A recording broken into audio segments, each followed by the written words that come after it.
창원의 한 자동차 부품 공장에서 이산화탄소 누출 사고가 발생해 노동자 1명이 숨지고 3명이 다쳤습니다. 변전실에서 화재 경보기를 점검하던 중에 스프링클러 오작동으로 이산화탄소가 누출돼 사고를 당한 것으로 보입니다. 이재경 기자의 보도입니다. 경남 창원의 한 자동차 부품 공장에 있는 변전실 입구에 노란 출입 통제선이 쳐졌습니다. 현장에 출동한 소방관들은 쓰러진 남성에게 심폐소생술을 합니다. 오늘 오전 8시쯤 이 공장 변전실 천장에 있던 소화 설비가 오작동하면서 이산화탄소 누출 사고가 났습니다. 이 사고로 60대 외부 업체 직원 1명이 숨지고 함께 있던 공장 관계자 1명이 연기를 마셔 병원으로 옮겨졌습니다. 사고 현장을 미처 빠져나오지 못한 직원들을 구하러 들어간 또 다른 직원 2명도 이산화탄소에 노출돼 병원으로 옮겨졌습니다.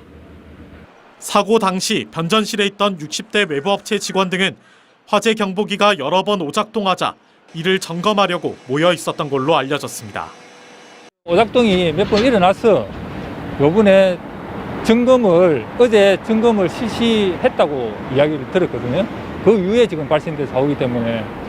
변전소 같은 시설은 불이 나더라도 물을 뿌릴 수 없기 때문에 공기 중 산소 농도를 낮춰 불을 끌 수 있도록 이산화탄소 소화 설비를 설치해야 합니다. 하지만 이산화탄소 소화 설비가 작동되면 급격하게 공기 중 이산화탄소 농도가 짙어져 사람에겐 치명적입니다. 이산화탄소 농도가 그 실내에 한 20%만 되면은 사람한테 치명적일 수가 있습니다. 그렇기 때문에 일단은 이산화탄소 소화 설비가 작동이 되면은 재빨리 대피를 해야 됩니다. 병원으로 이송됐던 노동자 3명은 생명에는 지장이 없는 것으로 알려졌습니다.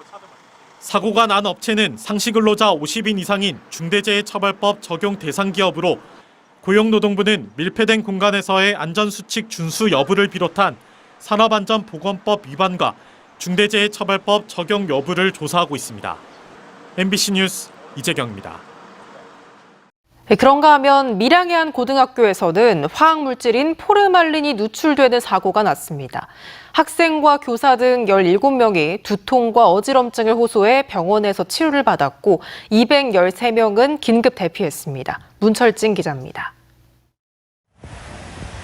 밀양의 한 고등학교 건물 입구에 노란색 출입 금지선이 쳐졌습니다. 119 생화학 구조대가 출동했고 화학복을 입은 구조대원들이 학교 내부로 들어갑니다. 포르말린 누출 사고가 난 건 오늘 오전 9시 20분쯤. 이 고등학교 과학실의 캐비넷에 있던 포르말린 병이 바닥으로 떨어지면서 500에서 1000cc 정도로 추정되는 포르말린이 새어 나왔습니다. 수업을 막 마친 시간이라 과학실에는 교사 1명과 학생 4명만 있었습니다. 이들 5명을 포함해 이후 이들과 접촉한 사람까지 모두 17명이 두통과 어지럼증을 호소해 병원에서 치료를 받았고 별다른 이상은 없었습니다. 나머지 학생과 교사 등 213명도 다른 건물로 긴급히 대피했다가 조기 귀가했습니다. 수납 상태에서 혹시라도 이게 이렇게 패스를 시켜놨지만 그 공기가 이렇게 유출된다든지 만에 하나 그것 때문에 귀가 조치를 시키고.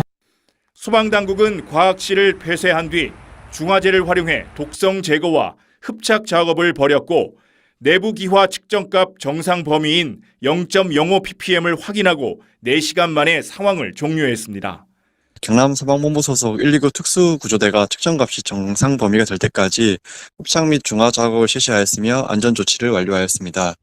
포르말린은 무색의 자극성이 있는 액체로 공업용 방부제나 생물 표본병 등에 쓰이며 내부 기화 측정값이 0.9를 넘으면 불쾌감이, 14를 넘으면 인체에 위험할 수 있습니다. MBC 뉴스 문철진입니다.